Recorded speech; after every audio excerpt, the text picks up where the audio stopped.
Alright guys, I have not seen Ant-Man 3 and I kind of don't want to given all of the negative reviews, but I do want to know what happens in the movie, so I'm going to ask a critical drinker to tell me a bit more about the film so that I can understand why y'all hate it so much. Let's get going. Let's talk for a moment about representation.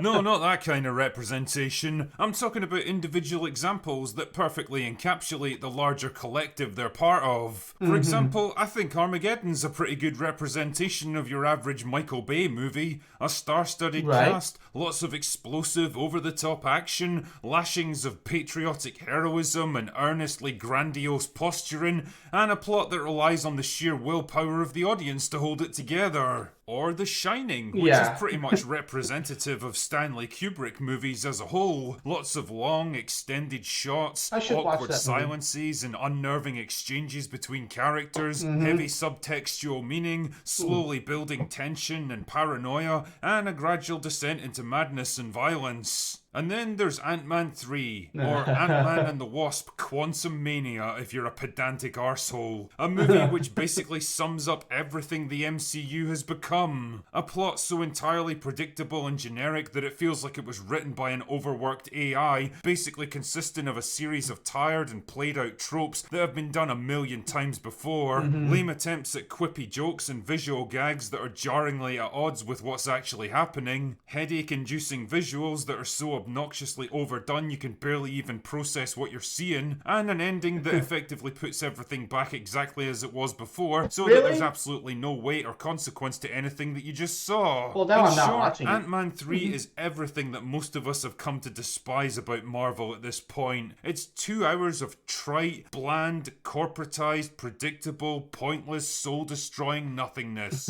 It's the absolute antithesis of artistic endeavour that has nothing interesting to say or do and exists for no other reason than because the studio had a release slot to fill. Watching this movie is like Dang. eating a Big Mac for the 500th time in your life. Just another iteration of the same formula that's exactly what you expect from start to finish and leaves you feeling vaguely dirty and disappointed in yourself afterwards. Just like Tatiana after one of my special sessions. Anyway, fuck it, let's get the plot summary over with so we can be done with this shite. So the story...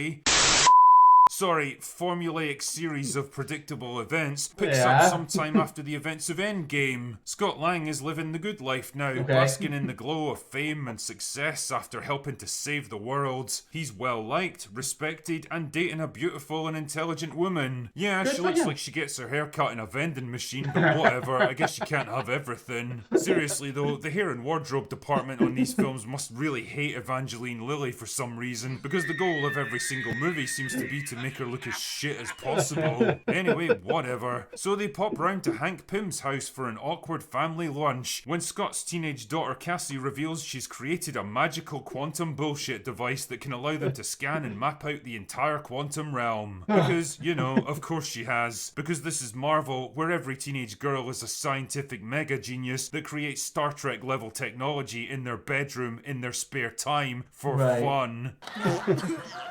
Fuck off, film. Honestly, it's like some Jakey from the East End of Glasgow claiming to have invented a functional time machine after drinking a pint of brake fluid. I just need 10 quid to make it stop being invisible, mate. Help me out. Oh yeah, and she's also a political activist. Because truly, there's nothing more likeable than an asshole, opinionated teenager that's never lived a single moment in the real world in their entire life, berating a grown man who literally saved the universe, that he's got no reason to feel good about himself because there's still homeless people.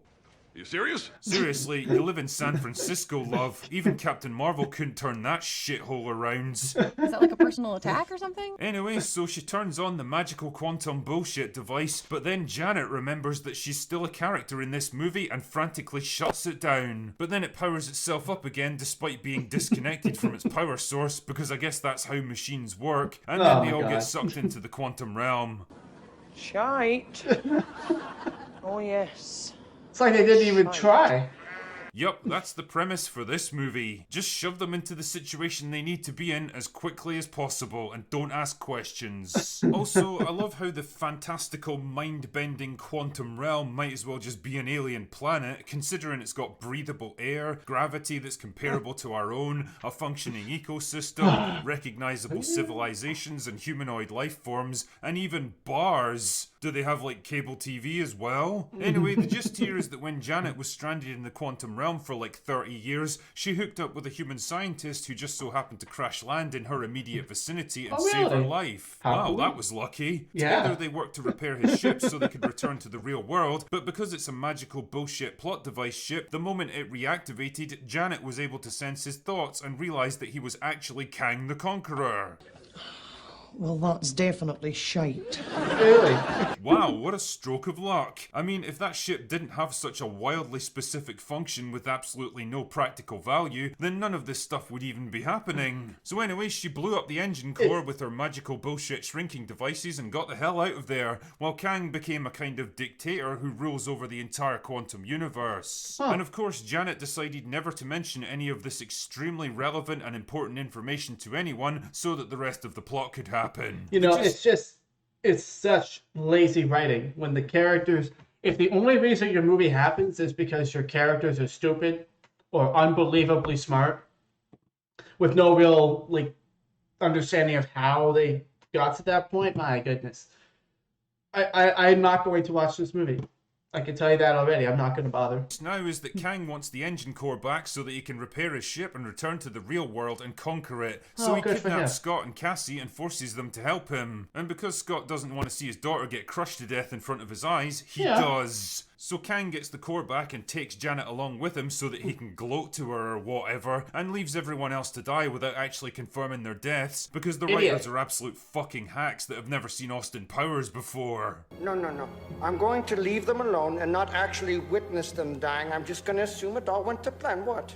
Then they get rescued by Hank's ants that have built their own super advanced civilization that even Kang didn't seem to be aware of, and there's a big climactic CGI battle to stop a sky portal from opening, and lots of stuff explodes, and Cassie's able to persuade Kang's right-hand man to betray him by calling him a dick, and then Kang dies and everything goes back to normal. That's it? What a pile of absolute shite. Honestly, when I think about what this movie is, what it's trying to be, and what the thought process behind it was, I realise that it's nothing more than a laundry list of every tired Marvel movie trope that we've seen over the past 10 years. Really? I mean, say what you want about the first Ant-Man, but you at least got the impression that it was trying to do something a bit more creative and different. It was a heist movie. It was low level and personal. It actually had a bit of creative energy and imagination behind it. It was nice. This film just feels so utterly flat and devoid of soul and personality that it was like it was designed in some corporate boardroom by committee. Of course, the film has to bombard you with such insane visuals that it completely overwhelms your brain and leaves you numb. Of course, the fate of the entire universe has to be at stake, because God forbid you'd give us a small group of characters that we actually care about instead. Yeah. Of course, the finale has to come down to a pair of generic CGI armies blasting away at each other against a CGI backdrop with no real indication of which side is winning or losing. Of course, every single dramatic moment has to be undercut by gratingly inappropriate humour, because if people aren't laughing, they're not enjoying themselves. Of course, every single female character has to be ferociously intelligent, successful, physically tough, resourceful, brilliant at fighting, and able to magically figure out things that they shouldn't possibly know. How bland. A Marvel movie, and Marvel movies are literally just the same formula repeated again and again, only with slightly different variables. The cast is bloated way beyond the requirements of the actual storyline. The only people that are vaguely relevant are Scott, Cassie, and Janet, which kind of makes me wonder why the others were even involved. Like, why even call it Ant-Man and the Wasp if you're not going to give the Wasp anything to do? Michael Douglas spends most of the movie standing around with the kind of shell-shocked expression that just tells you he's wondering what the fuck happened to his career, while Evangeline Lilly looks confused and pissed off most of the time. I mean, I can't say I blame her with that shitty haircut. Cassie went from a cute, likeable little kid in the first movie to an obnoxious, self-righteous, sarcastic, abrasive know-it-all, played by an actress in her mid-20s for some reason, and I can't help wondering, who the fuck is this character even supposed to appeal to? I mean, do women look up to arrogant arseholes like that and think, yeah, I want to be like that? No, oh yeah, and then there's MODOK. Want to see a giant CGI head that looks like a worse version of the Games Master floating around, getting owned by basically everyone? Well, feast your eyes, ladies and gentlemen, because this image pretty much sums up the MCU now. You know, I'm led to believe that the comic book version of MODOK is actually a pretty sinister, terrifying character. That looks massively terrifying. powerful, sadistic, and destructive. That would have been a cool thing to work into Ant-Man 3. This, however, is not. And then there's the stuff that's just fucking inexplicable, like Bill Murray showing up for a 5-minute cameo that honestly feels like it was worked in at the last minute because Bill Murray showed up on set that day and decided he wanted to be in the movie. It adds absolutely nothing, it does nothing except waste time, and it's about as funny as an episode of Velma. One of the Do you guys few want me to bright spots watch of this Velma? absolute shit show is Jonathan Majors as Kang. I mean, don't get me wrong, he's no Thanos, but he's got at least a tiny bit of gravitas this time around. Mostly because he speaks with big, dramatic pauses. Really though, like most of the rest of the cast, he's far too good for the bottom of the barrel shite like this. I can only hope that Creed 3 gives him a better chance to stretch his acting muscles, because I think he's destined for much better things than this. Ultimately, the Marvel Cinematic Universe feels like some old rock band playing their greatest hits at gig after gig. They're basically on autopilot now, nobody's hearts are really in it. Routine off by heart and what the audience expects, and it's really just a case of getting through the set so they can move on to the next gig forever. And I have to admit, part of me still held a tiny flame of hope that they might have recognised where the franchise was going, that they might vary things up now and then, try new things, different ideas, maybe break from the old, well-worn Marvel formula once in a while. Especially since this movie is supposed to kick off Phase 5 with a bang. Instead, it's just the same crap regurgitated once more, and if the box office underperformance is anything to go by, Phase 5 isn't going to start with a bang, but with a pathetic whimper. Anyway, that's all I've got for today. And I think the Marvels is going to be... It might actually be even worse because it kind of looks the same. You know, when you make every single female character a bland, generic, arrogant girl boss who gets everything right the first time, what does that say about your opinion of women? Because if you never write a complex, nuanced, realistic, relatable woman, you're actually doing all of women a disservice by misrepresenting them in your stories. You should be able to write multiple different kinds of women. Strong women, weak women who have to get stronger, patient, impatient, arrogant, kind. Like, why does every woman have to be this arrogant, tough boss? That's not what the real world is like. They're just like everyone else. They have insecurities and feelings and different nuances and complexities.